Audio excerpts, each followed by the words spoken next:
Speaker. Dr. Russell Norman. Thank you, Mr. Speaker. Mr. Speaker, with today's announcement, the worst-kept secret in New Zealand is out.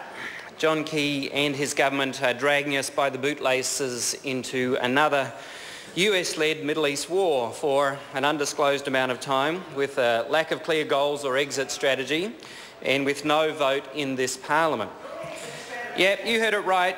We're going to supposedly defend democracy in the Middle East, but the National Party government has just now prevented Parliament from voting on whether New Zealand should go to war. Democracy, it seems, is a military export and is not for domestic consumption. So why is John Key afraid to put it to a vote of Parliament? Is it because he knows that this Parliament and the people of New Zealand have little appetite for entering another bloody conflict that will only make things worse in the Middle East? Is it because he knows that it makes no sense to enter another conflict that will simply endanger New Zealanders overseas and here? Or is it because he knows he could not get a majority of MPs in this Parliament to support his desire to send our soldiers off to war? The answer, of course, is all of the above. He does not have a mandate, and he knows it. This decision to go to war was, of course, not a decision taken in Wellington, but in Washington. As John Key revealingly told us, New Zealand is going to war because that is the price we must pay to be a member of the club. And the club which he was referring to was the Five Eyes Club, headed up by the United States, including Australia, Canada and the United Kingdom. Now, I guess we always thought that the National Party had abandoned New Zealand's independent foreign policy, but to hear the Prime Minister state it so blandly that the decision to go to war was taken by the club and we simply had to follow suit to stay a member of the club. I mean, why bother with Parliament when the decision is one for Barack Obama? So I don't address my comments to John Key, who's behaving as if he's the governor of the 51st state. Rather, I address my comments to the head of the club, Barack Obama, who actually made the decision to go to war, and I address my comments to the people of New Zealand, in whose name more blood will be shed. Mr. Obama, after half a century of Western military adventures in the Middle East, many, if not most, New Zealanders now know that it has only made things worse.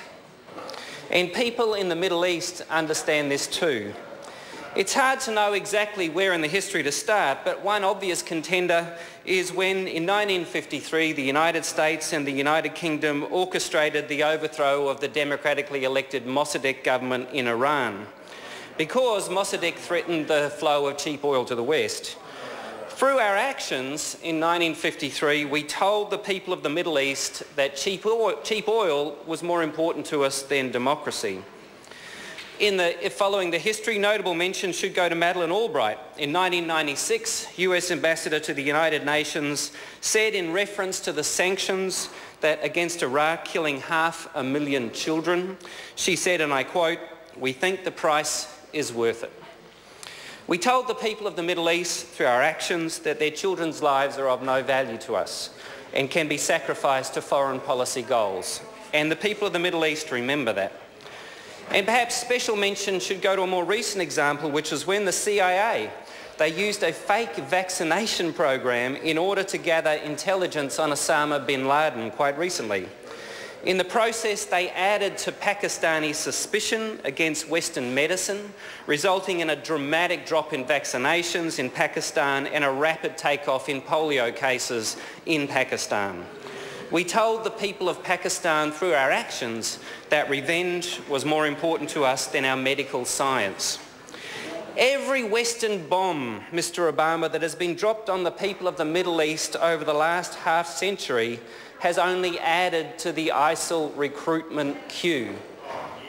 Every time Western governments have made grand statements about democracy and human rights while supporting some of the most brutal, most anti-democratic regimes in the world, has only hardened the cynicism of the people of the Middle East about the West and driven them into the waiting arms of the appalling jihadis. And if you don't take my word for it, how about this? In 2004, Donald Rumsfeld, hardly a Liberal, US Secretary of Defence at the time, set up a task force to understand what is the driver of the rise of radicalism and terrorism in the Middle East. The Defence Science Board reported to Rumsfeld duly in September 2004, and this is what they said, and I quote, "American direct intervention in the Muslim world has paradoxically elevated the stature of and support for radical Islamists." So that was the Rumsfeld Task Force conclusion.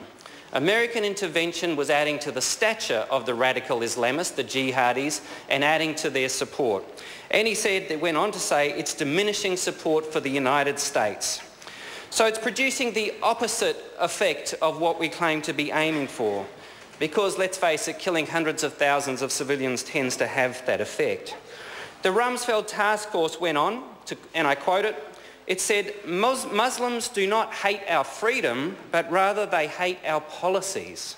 The overwhelming majority voiced their objections to what they see as one-sided support in favour of Israel against Palestinian rights and the long-standing, even increasing support for what Muslims collectively see as tyrannies, most notably the governments of Egypt, Saudi Arabia, Jordan, Pakistan and the Gulf states."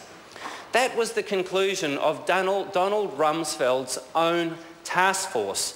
Western intervention was pushing people into the arms of the radical jihadis, which was the exact opposite of what we claim we wanted to be doing. And here we are in this House about to do it once more.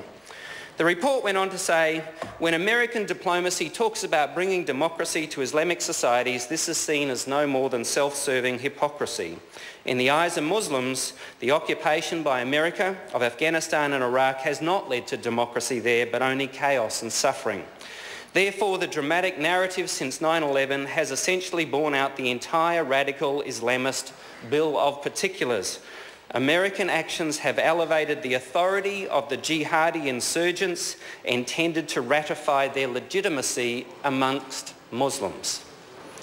So the intervention, according to Donald Rumsfeld's task force that we're proposing to do today, is adding to the legitimacy of the jihadis amongst Muslims, doing the exact opposite of what we would like to be doing. The US Defence Board basically went on to predict the rise of Islamic State. Now, no one is suggesting we should turn a blind eye to ISIL. The question is, will sending our troops there help? And the answer is clear, it will not. It will just become part of the recruitment drive for ISIL, and it will put New Zealand lives at risk. It's also clear that there's not a shred of evidence that the military training will make a difference. We must also ask if there's another way we can alleviate the suffering and misery of people in Iraq and the wider Middle East. What they want from us is support for humanitarian aid and civil reconstruction, a large-scale international diplomatic effort to stop the flow of arms and cash to ISIL. Did the New Zealand government even raise this question in the discussion with the Saudi government, given that a lot of the ISIL money comes from Saudi Arabia?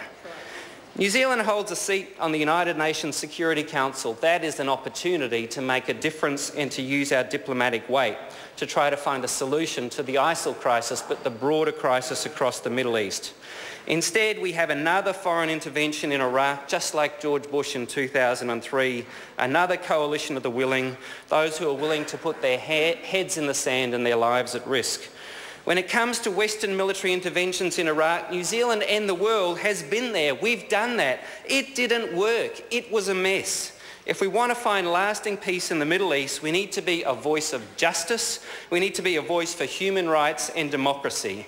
And this means we have to have the courage and the courage of our convictions to tell the head of the club, the great nation of the United States of America, that it's time to wean ourselves off cheap oil, and it's time to support genuine peace and democracy and human rights in the Middle East. Thank you, Mr. Speaker. Mr. Speaker.